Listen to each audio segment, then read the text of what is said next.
ஸ்ரீ குருபியோ நமக. அனைவருக்கும் நமஸ்காரம். இன்று கார்த்திகை சோமவாரம். இன்று சிவ தரிசனம் செய்வதும் சங்காபிஷேகத்தில் கலந்து கொள்வதும் மன தைரியத்தை வளர்க்கும், மனக்குழப்பத்தை போக்கும், பிரம்மஹத்தி தோஷம் மற்றும் சந்திரனால் ஏற்படும் தோஷங்களை குறைக்கும். இந்த அபிஷேக காட்சியை காண்பது பெரும் புண்ணியத்தை தரவல்லது. இந்த தினத்தில் நாம் ஆதிசங்கரர் அருளிய துவாதச ஜோதிர்லிங்க ஸ்தோத்திரம் பாராயணம் செய்யலாம். துவாதசம் என்றால் 12. பாரத தேசத்தில் உள்ள 12 சிவமகா கஷேத்திரங்களில் உள்ள ஜோதிர்லிங்கங்களை இந்த ஸ்தோத்திரம் துதிக்கிறது. இந்த துவாதச ஜோதிர்லிங்க ஸ்தோத்திரம் அவசியம் இந்த கார்த்திகை மாதத்தில் பாராயணம் செய்ய வேண்டிய ஸ்தோத்திரம். அதனால் இந்த அற்புதமான கார்த்திகை சோமவாரத்தில் நமது கர்ம வினைகள் நீங்க 7 ஜென்ம பாபங்களிலிருந்து விடுபட இருந்த இடத்திலிருந்து இந்த 12 ஜோதிர்லிங்கங்களையும் மனதில் நினைத்து இந்த துவாதச லிங்கங்களின் துதியை தூய்மையான மனதுடன் பக்தி ஸ்ரத்தையுடன் யார் ஒருவர் பாராயணம் செய்கிறார்களோ அவர்கள் அளவற்ற செல்வம், நல்ல புகழ், கீர்த்தி, பிள்ளை, பேரன் என்று அனைத்து ஐஸ்வர்யங்களுடன் நலனுடன் இருப்பார்கள். அவர்களது கர்ம வினைகள் நீங்கும் அப்படின்னு இந்த ஸ்தோத்திரம் சொல்றது. கார்த்திகை மாதம் விருச்சிக மாதம். எல்லா கிரகங்களுக்கும் ஒளி அளிக்கும் சூரியன் தன்னுடைய நீச்ச ராசியான துலா ராசியிலிருந்து வெளியேறுகிறார். அதே நேரம் சூரியனிடமிருந்து ஒளி பெறும் மனோகாரகன் சந்திரன் விருச்சிக ராசியில் நீச்சம் அடைகிறார். இந்த தோஷத்தை நீக்குவதற்காக சந்திர மௌலீஸ்வரராகி சிவபெருமானுக்கு சங்குகளில் புனித நீரை நிரப்பி அபிஷேகம் செய்கின்ற வழிபாடு எல்லா சிவாலயங்களிலும் இந்த கார்த்திகை சோமவாரத்தில் மிக விமர்சையாக நடைபெறும். திருவெண்காடு, திருக்கடையூர், திருவாடானை, திருக்கழுக்குன்றம் போன்ற சிவாலயங்களில் இன்று அதிவிமர்சையாக 1008 சங்காபிஷேகம் நடைபெறும். தேவர்களும் அசுரர்களும் பார்க்கடலை கடைந்த போது 16 வகை தெய்வீக பொருட்கள் வெளிவந்தன.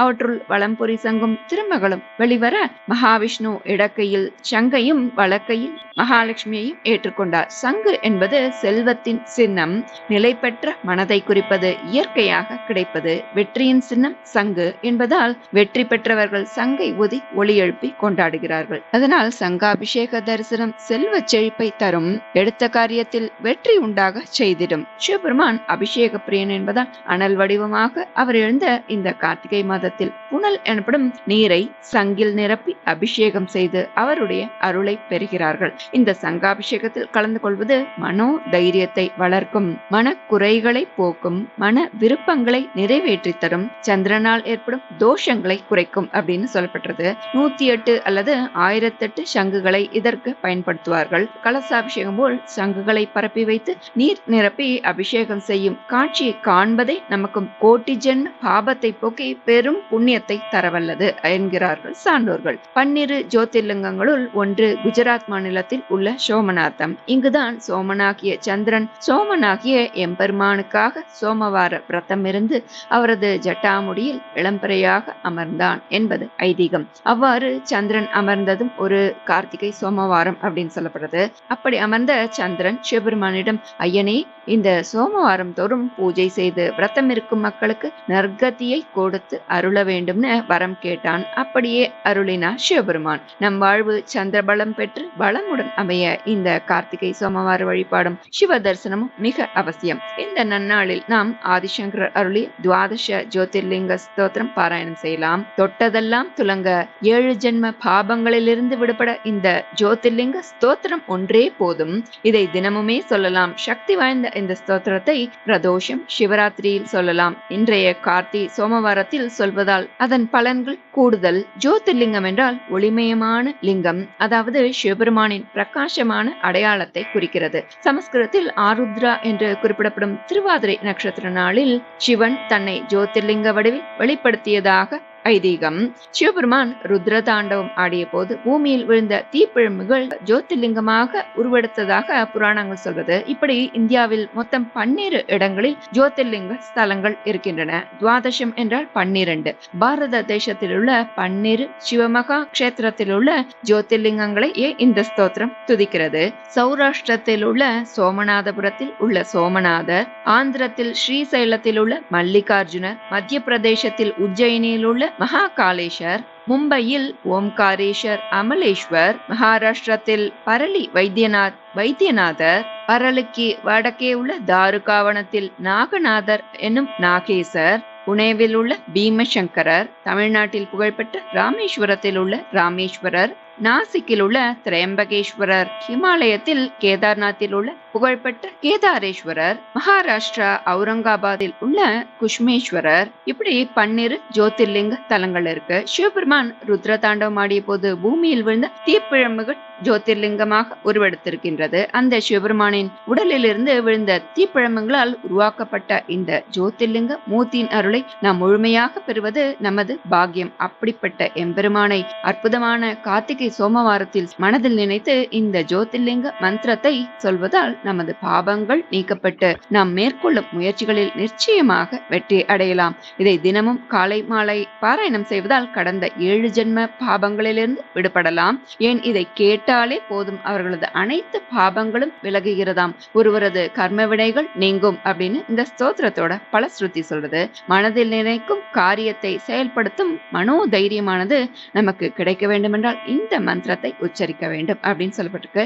இதுல லகு ஸ்தோத்திரம், சம்பூர்ண ஸ்தோத்திரம்னு 2 இருக்கு. 2த்தையுமே இந்த நன்னாள்ல பாராயணம் செய்யலாம். துவாதச ஜோதிர்லிங்க ஸ்தோத்திரம் லகு ஸ்தோத்திரம். சௌராஷ்டிரே சோமநாதஞ்ச ஸ்ரீசைலே மல்லிகார்ஜுனம் உஜ்ஜயின்யாம் மகாகாலம் ஓம்காரே த்வமாமலேஸ்வரம் பர்யாம் வைத்யநாதஞ்ச டாக்கின்யாம் பீமசங்கரம் சேதுபந்தே துராமேஷம் நாகேஷம் தாருகாவணே வாரணாஸ்யாந்து விஸ்வேஷம் த்ரயம்பகம் கௌதமீ தடே हिमालये तु केदारं कृष्णेशन्तु विशालके एतानि ज्योतिर्लिङ्गानि सायं प्रातः पठेन्नरः सप्तजन्म कृतं पापं स्मरणेन विनश्यति. संपूर्ण स्तोत्रम्. सौराष्ट्रदेशे विशदेति रम्ये ज्योतिर्मयं चन्द्रकलावतंसं भक्तप्रदानाय कृपावतीर्णं तं सोमनाथं शरणं प्रपद्ये.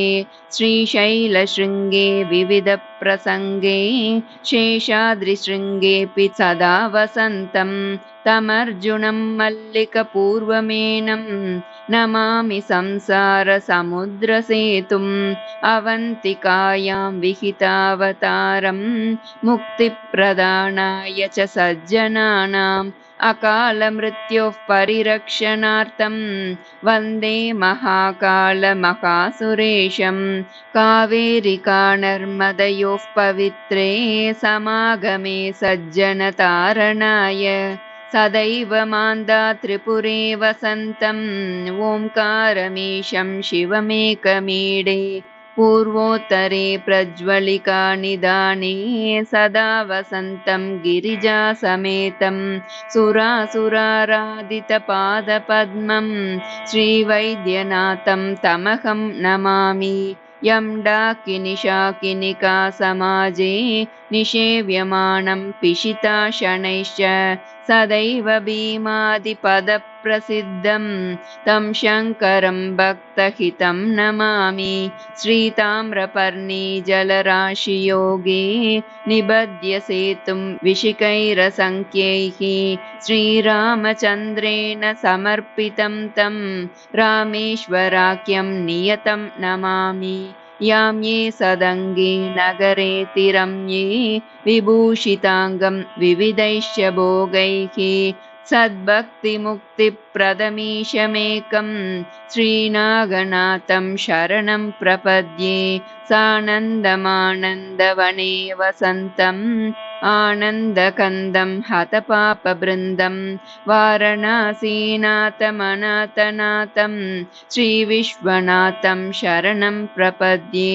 सह्याद्रिशीर्षे विमले वसन्तं गोदावरीतीरपवित्रदेशे यद्दर्शनात् पातकं पाशुनाशं प्रयाति तं त्र्यम्बकमीशमीडे. महाद्रिपार्श्वे च तटे रमन्तं सम्पूज्यमानं सततं मुनीन्द्रैः सुरासुरैर्यक्षमहोरगाढ्यैः केदारमीशं शिवमेकमीडे. इलापुरे रम्यविशालकेऽस्मिन् समुल्लसन्तं च जगद्वरेण्यं वन्दे महोदारतरस्वभावं कृष्णेश्वराख्यं शरणं प्रपद्ये ज्योतिर्मयद्वादशलिङ्गकाणां शिवात्मनां प्रोक्तमिदं क्रमेण स्तोत्रं पठित्वा मनुज्योतिभक्त्या फलं तदालोक्य निजं भजे च इति श्री आदिशंकर विरचित श्री द्वादश ज्योतिर्लिंगस्तोत्रं संपूर्णं. श्री गुरुभ्यो நமः. இந்த துவாதச ஜோதிர்லிங்க ஸ்தோத்திரம் அவசியம் இந்த கார்த்திகை மாதத்தில் பாராயணம் செய்ய வேண்டிய ஸ்தோத்திரம். அதனால் இந்த அற்புதமான கார்த்திகை சோமவாரத்தில் 7 ஜென்ம பாபங்களிலிருந்து விடுபட வைக்கும் 12 ஜோதிர்லிங்கங்களையும் மனதில் பிரார்த்தித்து இந்த ஜோதிர்லிங்க மந்திரத்தை சொல்லி பலன் பெற்றிடுவோம். நல்லதே நடக்கும். நமஸ்காரம்.